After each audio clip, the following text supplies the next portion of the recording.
So is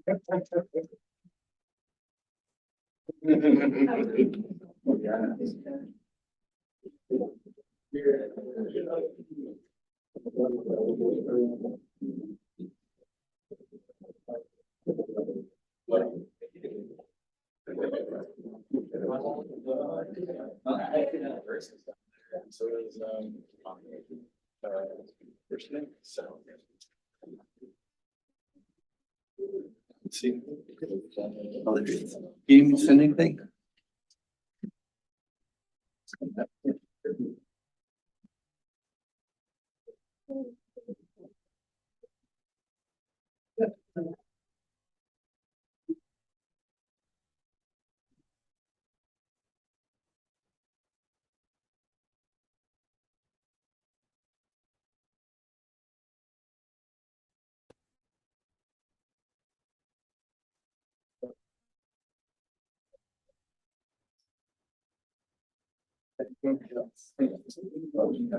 Yes. What's that?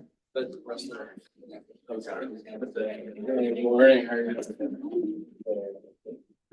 morning. It's here.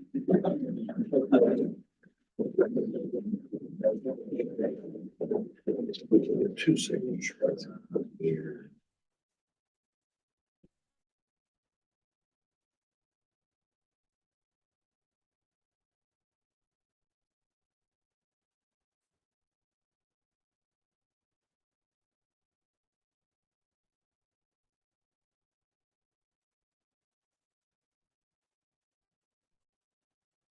Good afternoon and welcome to the July crop production and WASDE briefings. My name is Lance Honig and I serve as chair of the Agricultural Statistics Board here at NASS. This briefing is for the Secretary of Agriculture and other policymakers at USDA to better understand the content and context of these important reports. We are very pleased that joining us today as Secretary Designate is Gloria Montano Green, USDA's Deputy Undersecretary for Farm Production and Conservation. And then we also welcome Dr. Seth Meyer, USDA's Chief Economist. Madam Secretary, I'd like to share that we have a number of visitors with us here today, including some individuals from the National Association of Wheat Growers and quite a few USDA interns, including a couple of NASS interns who joined us overnight to experience what a lockup is like. So welcome to all of our visitors today. But I'd also like to express our appreciation to Savi Aliva. She joined us from our St. Louis office for the duration of this event to assist us with today's report. So thank you for that. Before I turn things over to our presenters, I do have a few notes for our live streaming audience. The crop production and WASDE reports are considered principal federal economic indicator reports. The Office of Management and Budget provides specific guidance on how these important reports are to be released. OMB statistical policy instructs policymaking officials to refrain from making public comment regarding the content of these reports within 30 minutes of their release. Therefore, we will not be taking questions from the public during this briefing. Both NASS and World Board staff are available for phone or email questions, and NASS will host a social media event at 1 o'clock Eastern Time this afternoon. We strive to have everything presented in this briefing match the official record. However, should there be any discrepancy, always refer to the official published estimates. With that, I'll turn things over to Nick Streff. He is our acting chief of the NASS Crops Branch. I should know that title, shouldn't know that. That's right. Nick will be immediately followed by Dr. Mark Jekanowski, chair of the World Ag Outlook. So, Nick.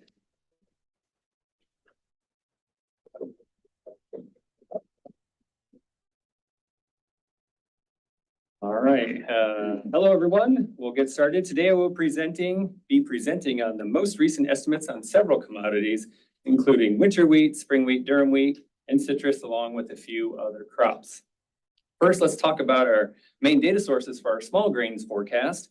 First, we have our Ag Yield Survey, which is a farmer-reported survey where we ask farmers their expected yields, or in some cases, by this time of the season, where harvest is complete, their actual yields. The sample size for that survey was about 4,600, and data collection ran from June 29th to July 9th. Our next survey for data collection here would be our objective yield survey for winter wheat. This is where NASS samples winter wheat fields across the country. We visit the same fields each month to make sample counts of plants and heads. When mature, the wheat is clipped and sent to a lab for analysis. For winter wheat, we had roughly 1,155 samples across 10 states, and that data was collected June 24th to July 1st. And our last piece of data came from the Florida Citrus Administrative Committee, where they provide us the utilization data on quantity of fruit packed or processed. For this map here, it's showing you how those egg yield samples are distributed across the US. The darker the shade of the state, the larger the sample size. And one more slide to kind of set the tone today, looking at the current US drought monitor. So as of July 2nd, you can see what parts of the country are in, moderate to abnormally dry conditions. You can see that is affecting some of our wheat areas. Let's move on to winter wheat. So our winter wheat condition from our weekly crop progress and condition report. Each line represents the percent of the wheat crop rated in good to excellent condition. The red line for this year represents 2024. And as of June 30th, 51% of the winter wheat crop is rated good to excellent. That's ahead of 40% last year at this time. So an improvement in condition there. And if we look at the development of the crop, we can see the harvest progress. Also from our crop progress and condition report, currently, so as of June 30th, sitting at 54% harvested. That's ahead of the previous year at that time where it was only 33% harvested. And if you move on to even July 7th, you can see we're at 63% harvested. So harvest is running ahead of the previous 5 years. Now let's jump into the estimates. So for winter wheat, we are sitting at a forecast yield of 52 bushels per acre. That is up 0.6 bushel from the previous estimate. And our forecast production is sitting at 1.34 billion bushels, an increase of 3.6% from last month.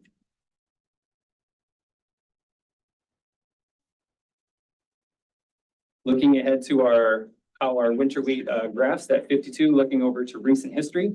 If realized, this would be the highest winter wheat yield since 2019 at 53.6.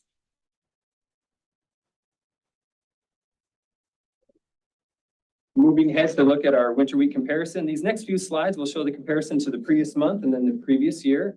If a state is shaded blue, it is increased from the previous month. If it's red, it decreased. The darker the color, the larger the percent change. The top number for each state represents the state yield, and the second number represents the percent change.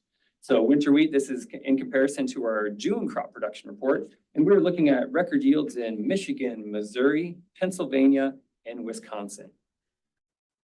Now, when we flip to look at to the previous year, you can see some pretty strong increases across the Midwest, the Northern Plains states there, all increasing yield-wise 20% or more. But then you can also see some fairly dark red states decreasing, 13% or more, and Texas all the way over to North Carolina down 17% year over year for that yield change. If we look at our winter wheat production at 1.34 billion bushels, it would be the highest production since 2016 and the first year in recent history with consecutive yearly production increases. Our next few slides are going to take us through that objective yield data for our 10-state region that participate in objective yield. This first slide is showing us the percent of the objective yield samples that were harvested. So as of July, 70% of the objective yield samples have been processed in the NASS lab. And that correlates with we're ahead of harvest progress on the crop progress and condition survey. So we are higher here than we are the last 5 years, 70%. Now moving on to look at the heads per square feet in that 10-state region for objective yield. So currently we're sitting at 42.3 heads per square foot for the 10-state region, and the 10-state region yield at 47. That's represented by the red dot, the yield. And you can see currently for 2024, we are higher than 2023 and 2022. If we look at the winter wheat by class, our hard red winter wheat at 763 million bushels is up 5.1% from last month. Our soft red winter wheat at 344 million bushels is down slightly from last month. Up 0.4% from last month, my mistake. And our white winter wheat at 234 million bushels is up 3.6% from last month. Now, moving on to the industry expectations for winter wheat. First, how to read this slide. The blue dots on this chart represent an industry member's published estimate of winter wheat production. The red square represents the NASS forecast. So NASS at 1.34 billion bushels is just inside the top end of the range for the industry estimates. Let's move on to other spring wheat. Once again, from our crop progress and condition survey, for other spring wheat, 72% of the crop is rated in good to excellent. That's ahead of last year at this time, where only 48% of the crop was in that good to excellent category. Looking at our forecast yield and production, yield is forecast at a record 53.1 bushels per acre. That is up 7.1 bushels from the previous year. Production is forecast at 578 million bushels, which is up 14.4% from last year. If we look at how that record yield compares, if realized, this would be an increase over the previous record of 4.5 bushels. And the previous record was there in 2020 at that 48.6. That's where the record yield sits in there. And if we look at it by state, you can see it is being led by North Dakota, which would also be at a record yield at 56 bushels an acre. And for North Dakota, if realized, that would be a jump from their previous record of 6 bushels. So their previous record was 50, and then we're looking at a forecast of 56 for North Dakota. And you can see all other spring wheat states are up year over year on the yield side. Look at this comparison over time. You can see where that 578 million bushels compares to recent history. And then if we look at the industry expectations, you can see NASS is outside of the range of the industry expectations. We're outside the range by roughly 25 to 30 million bushels at that 578 million bushels. So higher than industry was expecting. Moving on to durum wheat. Now, we do not have a US durum wheat condition rating, but we do have a North Dakota one. So looking at North Dakota specifically here, we're at 79% in that good to excellent category as of June 30th. And that is ahead of last year at this time of 64%. Looking at the forecast for that, yield is forecast at 42.7 bushels per acre. That's up 5.7 bushels from the previous year. And production at 893 million bushels is up 30 million bushels from last year, or 50.5%. Quite a large increase in production from year over year for that. Looking at how the yield compares over time, if realized, this would be the highest yield since 2019. And if we look at the yields, durum wheat yields by state, you can see it would once again be a record yield in North Dakota at 46 bushels per acre, and that would be a record by 3.5 bushels if realized. Moving on to the durum wheat production over recent history at 89.3 million bushels. This would be the highest production since 2016. And for industry expectations, NASS is just outside of the range at that 89 million bushels. I think the top trade guess estimate was 88 million bushels. All right, rolling through a few other crops here today. Barley production is forecast at 150 million bushels, down 19.2% from last year. Oats, the yield forecast is 70.9 bushels per acre. This would be a record high yield for US if realized. And production is forecast at 61.9 million bushels, up 8.4%. Blue cured tobacco at 254,000 pounds is down 19.2% from last year and would be the second lowest production on record. Moving on to our non-citrus fruit and nut estimates from today's crop production report. Almond production is forecast at 2.8 billion pounds, is 13.4% above last year. If realized, this would be the third highest production on record. And apricots at 36,000 tons is up slightly from last year. Looking at our citrus crops, so all states this month are reporting for citrus. So normally for Florida, we get an update every month, and then we have quarterly states that we do quarterly estimates for. So our last quarterly estimates for most states was in April. So for oranges, our all orange production is forecast at 2.76 million tons, is up 1.68 million boxes from the previous estimate. The majority of that is coming in California, who is up 1.5 million boxes from their April estimate. The non-Valencia oranges are forecast at 1.89 million tons, are up 8.5% from last season. And then Valencia oranges at 865,000 tons are up 7.7% from last season. Moving on to grapefruit at 340,000 tons is down 1.2% from last month. Lemons at 1.08 million tons is up 16.9% from last month. The majority of that increase coming in California as well from April. And then tangerines at 981,000 tons is up 8.9% from last month. Looking at some of the reports NASS will be putting out over the next month. First, on July 18th, we have our 2022 Census of Agriculture for Puerto Rico. July 19th, cattle on feed. July 26th, our farm production and expenditures report will be coming out. July 31st, agricultural prices. August 1st, our current agricultural industrial reports. August 2nd will be our cash rents and land values at the state level, not the county level, or state level cash rents. And then August 12th, we'll have cotton ginnings and crop production. And a reminder on that August crop production report, it will include small grains, and it'll be our first forecast of our row crops and hay.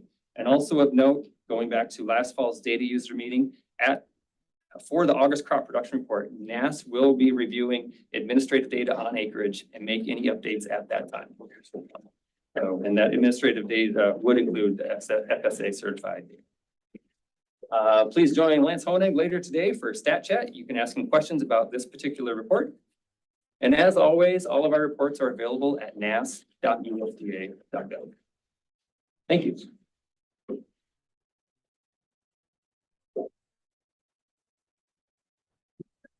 All right, very good. Good afternoon, and I will now walk you through the WASDE for this month. Of course, all these balance sheets incorporate the information we got this morning from the crop production report, lots of small grain information. And also importantly, it obviously incorporates the recent data we got, June acreage, grain stocks, et cetera. So fairly significant changes to the US balance sheets in particular this month that I'll walk through. But let's go ahead and start with the global wheat production outlook. Overall, wheat production up this month. We raised at 5.4 million tons, as you can see there, driven mainly by increases in the US, as Nick just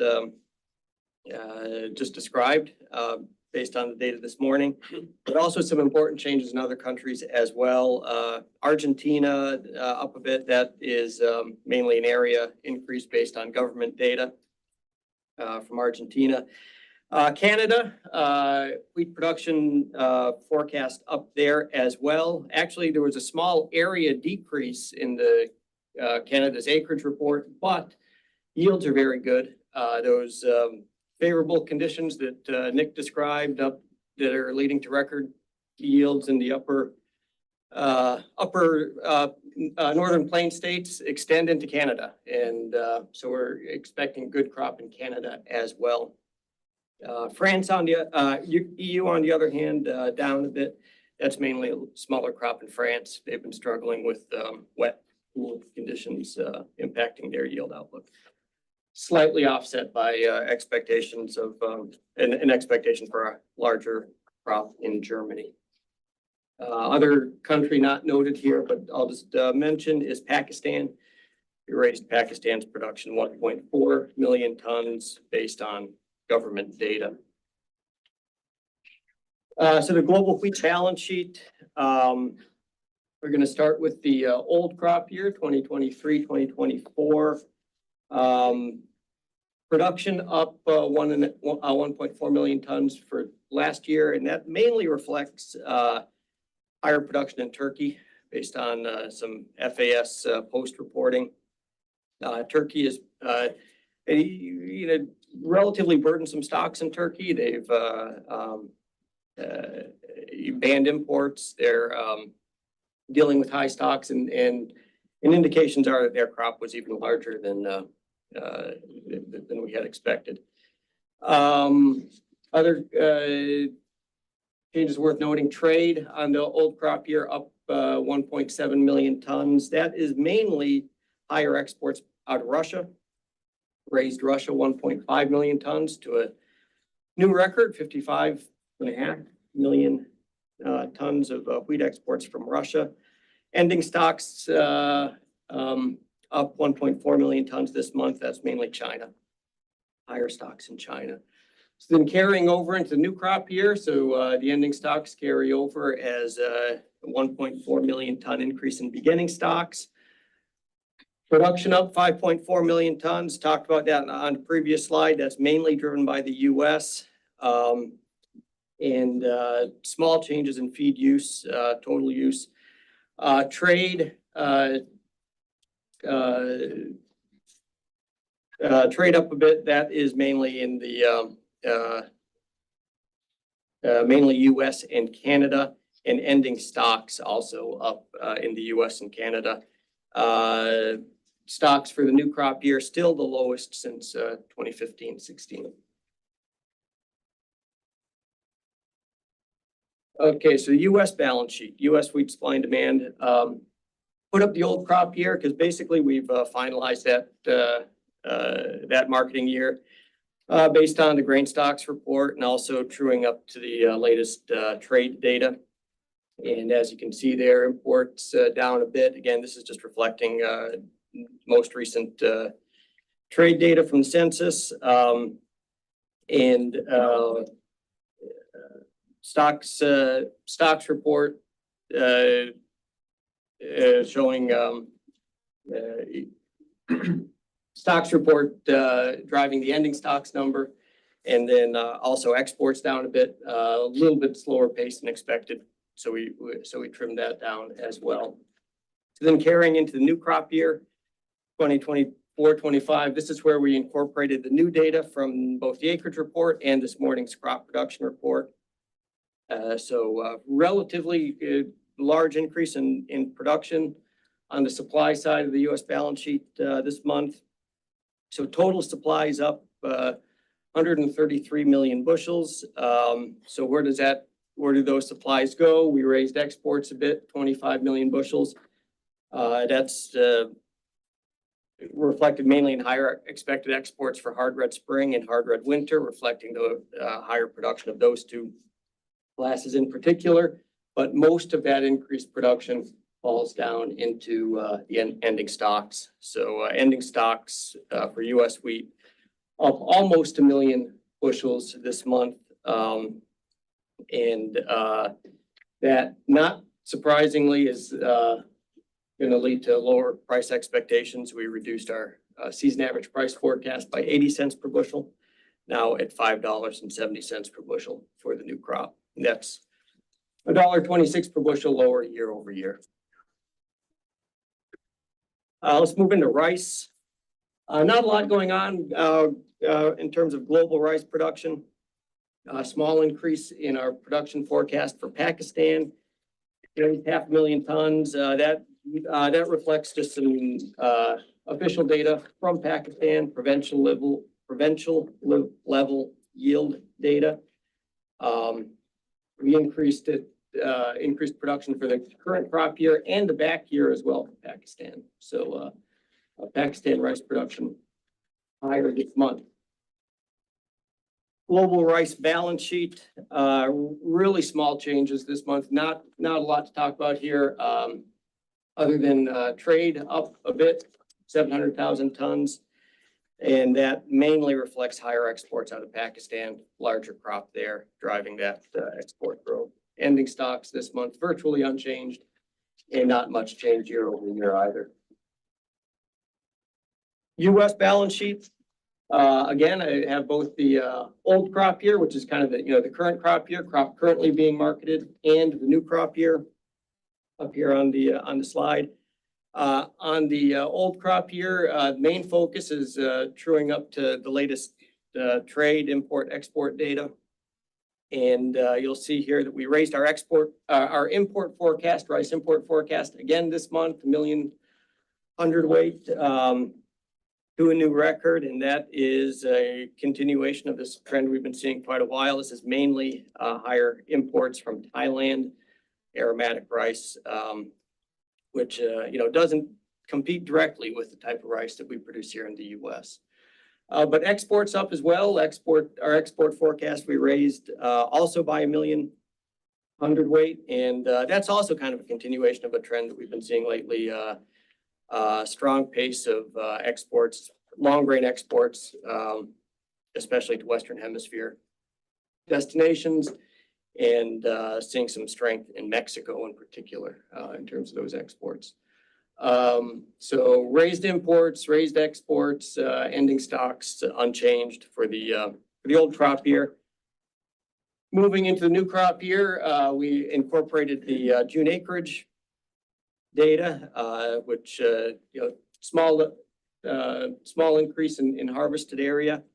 That yield increase, yield higher as well. That's not actually like a farmer or survey-based yield increase. What's really going on there is because of the acreage changes from the June acreage report, we're just reallocating the yields based on the acreage allocation. So we're seeing lower long grain area, higher medium short grain area, and applying those average yields or those trend yields to those acreage changes, leading to a small increase in yield.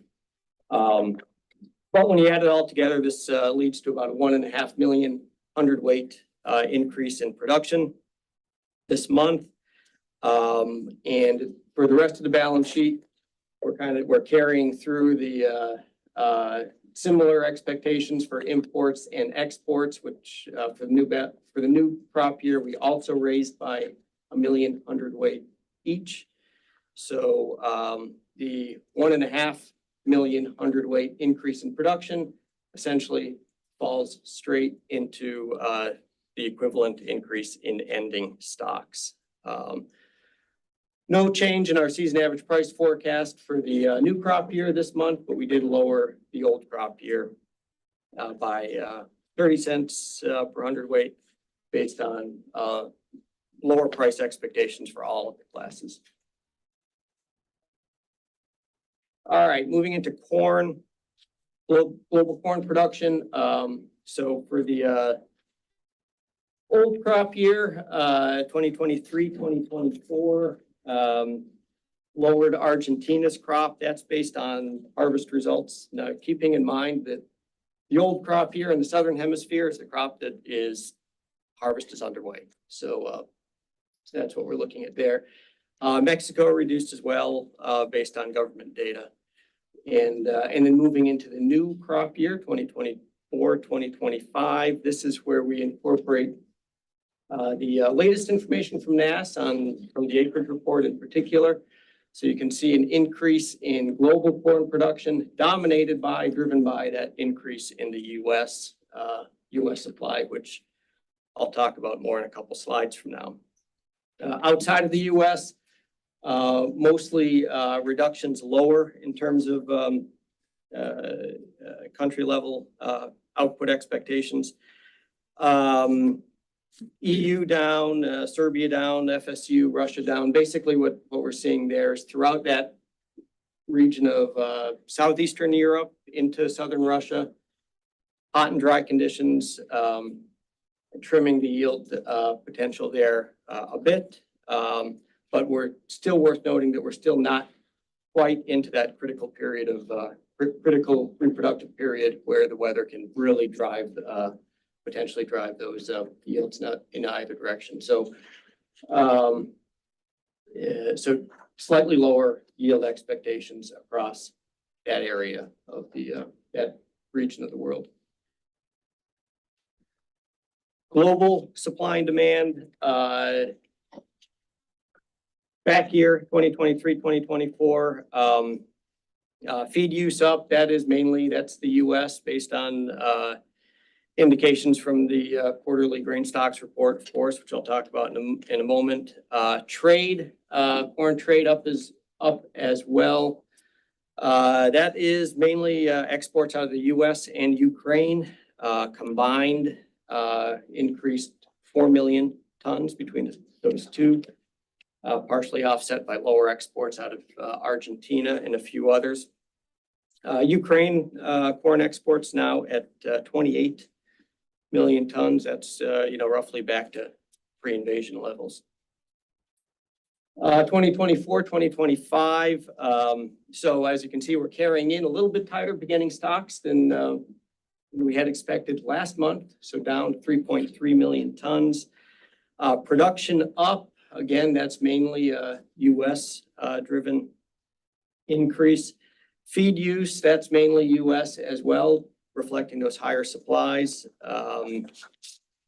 Trade, some offsets there, but US exports expected to be up, offset by lower exports out of Russia and the EU. Ending stocks up a bit globally. Lower ending stocks in the US and Ukraine, offset by higher ending stocks in Pakistan and Turkey. So moving into the US balance sheet, back year, again, main pieces of information we're incorporating here are the June 1 stocks report. That is, that's what's driving the change in our feed and residual forecast, and then of course trade data to update our import and export forecast based on recent pace of imports and exports. So feed and residual, as I noted, up a bit based on that June 1 stocks report. Exports up as well. We raised it 75 million bushels. Seeing some relatively strong sales lately.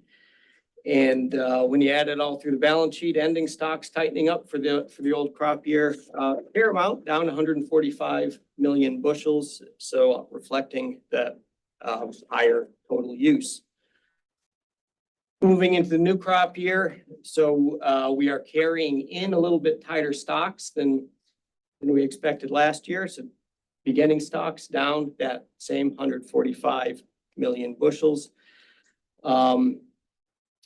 Higher production, as you know from the June acreage report, increase in harvested area, increased acreage led to a relatively strong increase in the production outlook for the new crop year. But once you account for the lower beginning stocks and the higher use, higher exports as well, ending stocks for the new balance sheet end up actually slightly tighter this month than last month, down 5 million bushels. Export forecast raised there again, just based on, we have abundant supplies and we're competitively priced. So expecting that strong pace to continue into the new crop year. Season average market price, we were lowered 10 cents per bushel this month, just based on what we're observing in the futures markets and kind of reflecting that increase in year-over-year supplies as well. Let's move into soybeans. Global soybean production on the back year, we lowered Argentina's crop. Again, back year, this is the crop that was just harvested, where harvest is just finished up in Argentina, and that reduction is basically guided by data from the Ministry of Ag in Argentina. That is the only notable change on the production side for the old crop year. For the new crop year, again, mainly it's a U.S. story incorporating the latest acreage data from the June acreage report. Canada production up, but globally that is offset by a country that's not listed here, Russia. We lowered our Russia soybean production by the same amount, 200,000 tons. So essentially the increase in Canada is fully offset by the reduced forecast for Russia, reflecting the hot and dry conditions that they are currently suffering through. In terms of the global soybean balance sheet, the old crop year, 2023, 2024, a few things here. I'll note, would be a small reduction in our crush forecast. Lowered 600,000 tons. That's lower crush in the EU, where they've been reducing their soybean imports, but increasing their meal imports instead. So lower crush in the EU. And then trade. Global trade raised 2.5 million tons on the old crop year, and that is primarily reflecting higher exports out of Brazil, Argentina, Paraguay, and Benin. And then also just worth noting, while exports are up globally, imports by China are also up pretty strongly this month on that old crop year. We raised it 3 million tons, and that's being reflected in higher stocks within China. So in terms of the new crop year balance sheet, 2024, 2025, not a lot of changes here to talk about. The production change is mainly U.S., mainly driven by the U.S., which I'll talk about shortly. And other than that, all of the other use categories changes were pretty small, truing up data. And then also just note, beginning stocks in Argentina and Brazil tightening up, lowered by over 2 million tons this month. So the U.S. Soybean balance sheet, let's go into that. Old crop year, or you might say the current marketing year, 2023, 2024, pretty small changes. Again, just kind of truing up the trade data, reduced our import forecast 5 million bushels. That tightens up ending stocks a bit, and consequently also tightens up beginning stocks by the same amount, 5 million bushels. Excuse me. And then in terms of U.S. production, based on the acreage report, harvested area down, and total supply, production down 15 million bushels based on that June acreage report. Combined with the slightly smaller beginning stocks, tightens up total supplies by 20 million bushels. No other changes, no changes to any of the other use categories. So ending stocks likewise tighten up by 20 million bushels. Season average market price we lowered in both crop years. And for the new crop year, we're again just mainly looking at futures market, forward contracting, and now we're at $11.10 per bushel. That would be down $1.40 year over year. Moving into cotton, here again, changes in the U.S. cotton production outlook dominate the global cotton production outlook. We'll talk about the U.S. in a couple slides from now. Other than the U.S., we also raised China's production forecast. I'll have a couple slides to talk about that in a little bit more detail as well. And we lowered Pakistan's cotton production forecast. That's an area reduction based on government data there, but a relatively large decrease for them. So let's talk just a little bit about China for a couple slides here. So in China, the main production region that has emerged over the past couple of decades is Xinjiang. Province there, as you can see, accounts for close to 90% of production. The interesting thing to keep in mind when you consider the geography of China, Xinjiang, that it's a very high latitude part of the world. Essentially, that part of China is equivalent to northern South Dakota in the U.S. So it's the equivalent of growing cotton in South Dakota. So what they need there, it's a short growing season, but they need a lot of heat and good conditions throughout the growing season to produce a big crop. And indeed, they have been getting all of the heat that they need. They got off to a good start. Generally, temperatures have been above average. So this is what they like to see, above average, but not so hot as to damage the crop.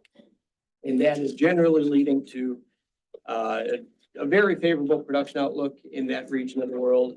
Vegetation looks very healthy. It's at the upper range of the historic NDVI levels. So we have good reason to expect that crop will be large. In terms of the global cotton balance sheet, a few changes here. Again, production we talked about. That again is mainly a U.S. story. Beginning stocks down, we reduced this month. That is mainly lower beginning stocks in India and Malaysia. Consumption up 300,000 bales. That's actually mainly a technical revision to Malaysia's consumption data, pulling in some consumption data from mills that we hadn't been accounting for before. So you can't really read too much into that, thinking that it's really demand increase or something like that. It's really a technical data revision driving that change this month. Trade down 400,000 bales. That mainly reflects lower imports by China. And ending stocks lowered globally. That's primarily lower ending stocks in India and Malaysia. U.S. cotton balance sheet on the old crop year, only change we made was to reduce our export forecast by 200,000 bales, reflecting a relatively slow recent pace of export sales.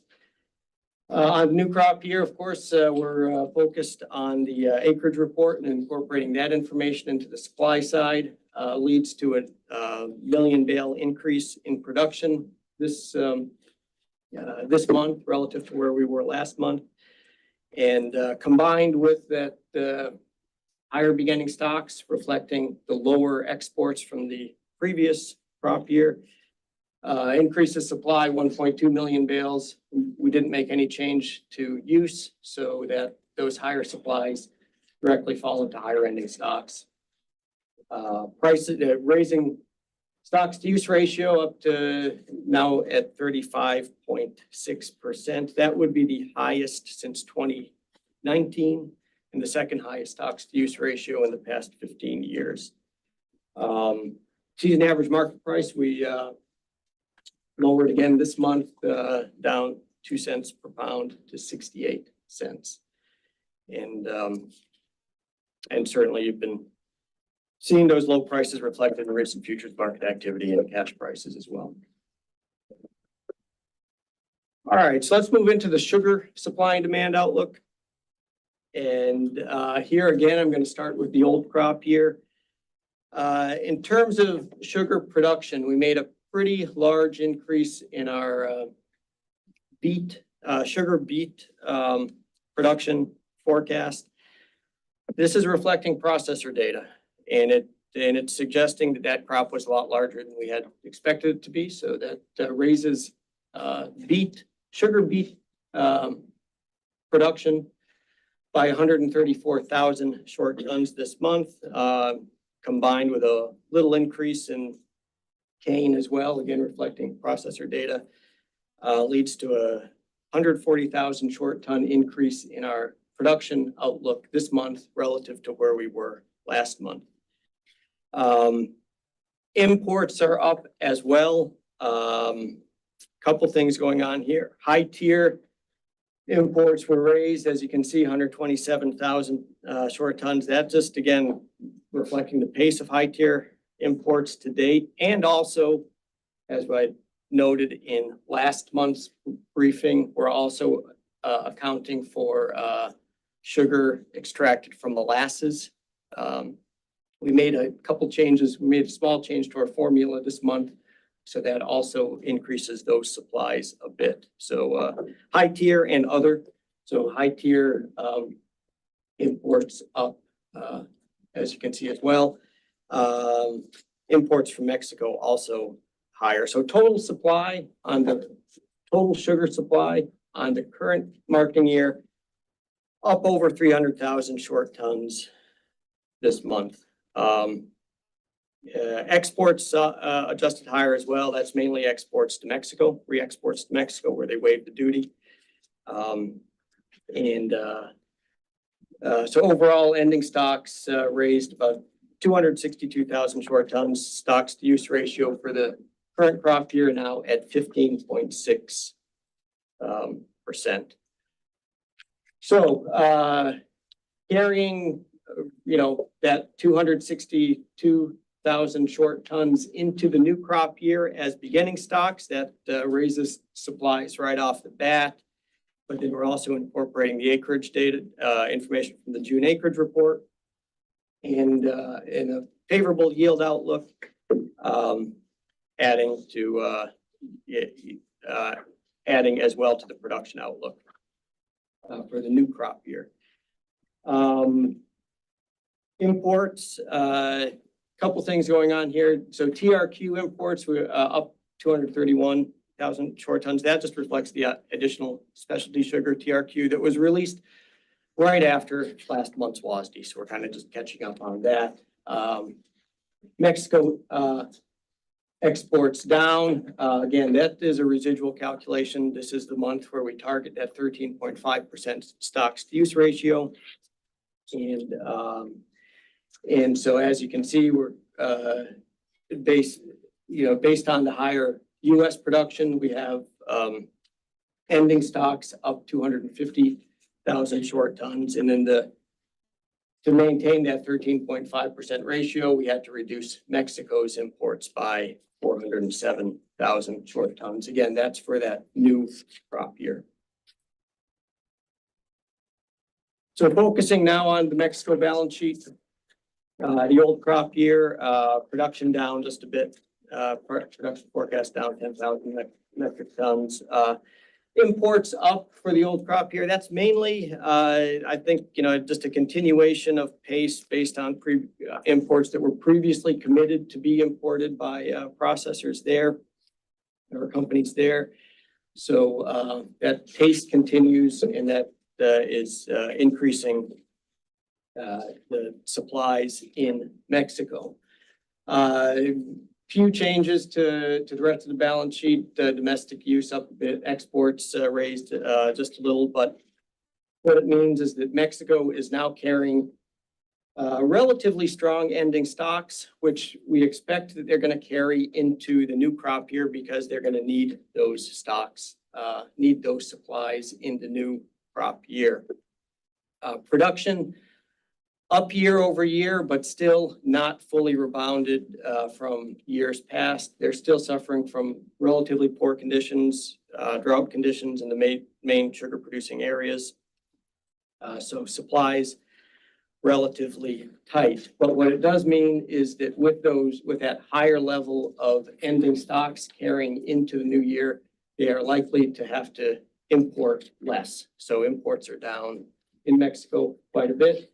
Also reflecting the fact that Mexico's exports to the US are down. So their exports are down, imports are down by an amount that about equals to the reduction in exports to the US.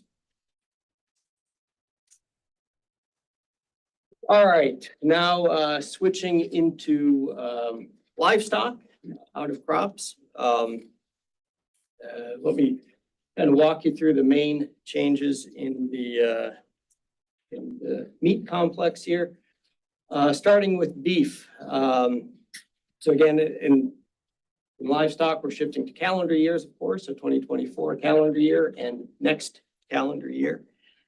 Beef production raised in both years, up 70 million pounds this year and up 100 million pounds next year. And so for this year, basically what we're seeing is higher steer and heifer slaughter, which is more than offset by lower cow slaughter. And, for beef, we're essentially seeing strong demand across the entire supply chain.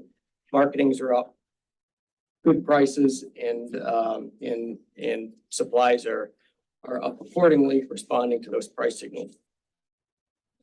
Pork production up as well. So for 2024, raised our production forecast 40 million bushels. Basically, all we're doing there is truing up to recent slaughter data. But then when we look forward into 2025, that forecast is driven by the Hogs and Pigs report that came out at the end of last month. So a modest increase in first half pig crop, and then also incorporating the farrowing intentions that report implied.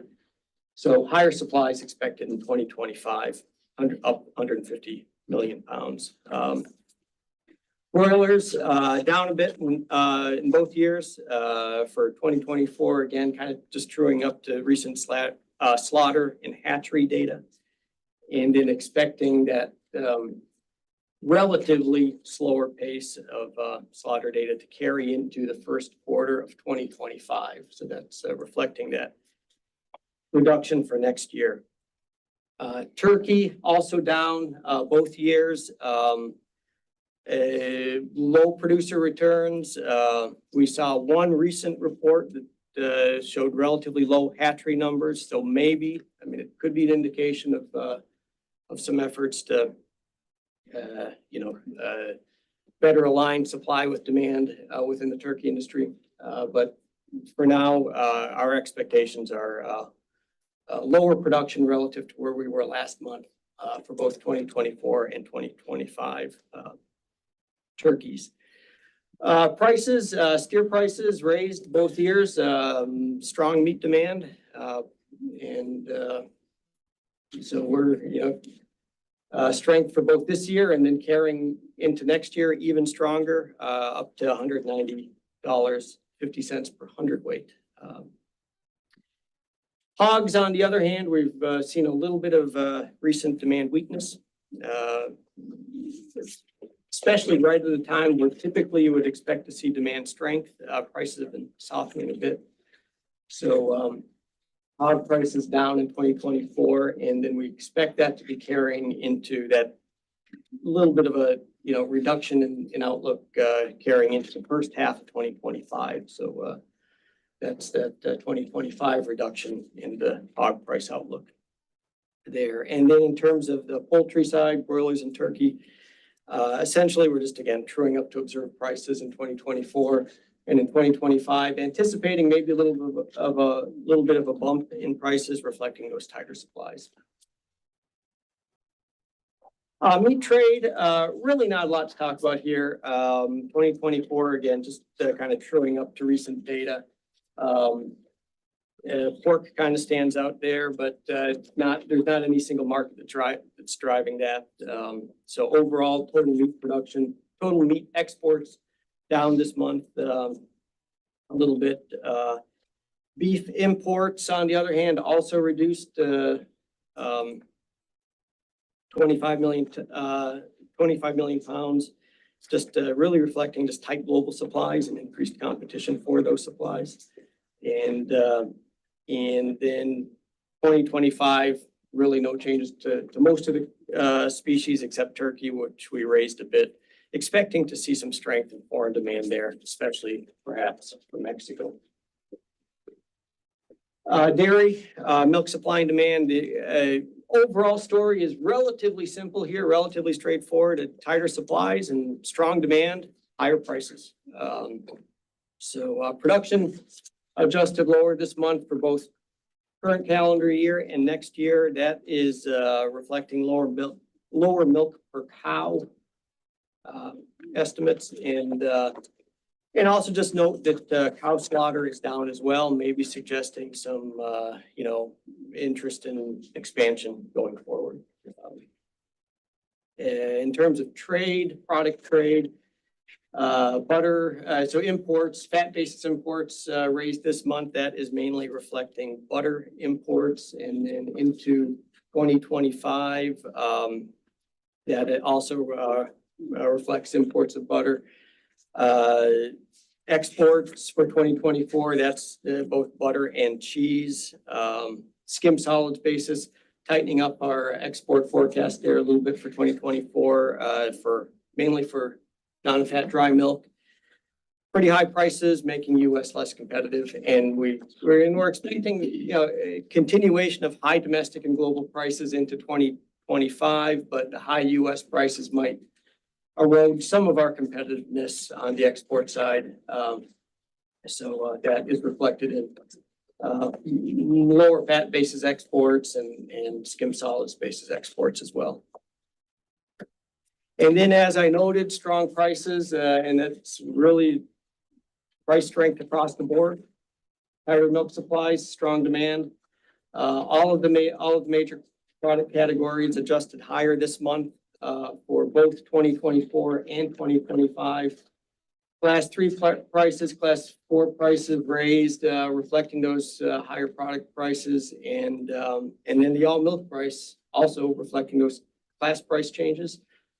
All milk price raised 65 cents per hundredweight for the current calendar year to $22.25 per hundredweight, and then carrying into next year, 2025, we raised our forecast by $1 a hundredweight to $22.50 per hundredweight for the all milk prices.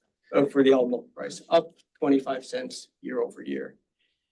And that covers all of the main categories of the WASDE. So I'm going to end it right there and thank everyone who attended online. Hope this was useful. Hope that helped to explain some of the changes we made and why we made them. And we